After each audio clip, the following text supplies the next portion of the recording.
Memorize niya ang Bible at ang Quran. Kabisado niya kasi ang laman ng Biblia o Quran, kaya alam kong kabisado niya ang Kristyanismo o Islam. Hindi rin batayan at pagiging kabisado ang buong libro para masabi natin na alam niya ang isang bagay. Magkaiba ang nagbabasa ng libro sa umiintindi. At kung naiintindihan ng taong ito kanyang binasa at sinaulo, ay hindi na magkakaroon ng mga mahabang usapin dahil alam na ng tao ito ang totoo.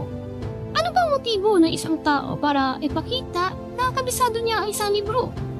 Kung gagamitin nila itong batayan ng katotohanan ay gaya ng nauna, hindi rin ito batayan ng katotohanan o kasinungalingan.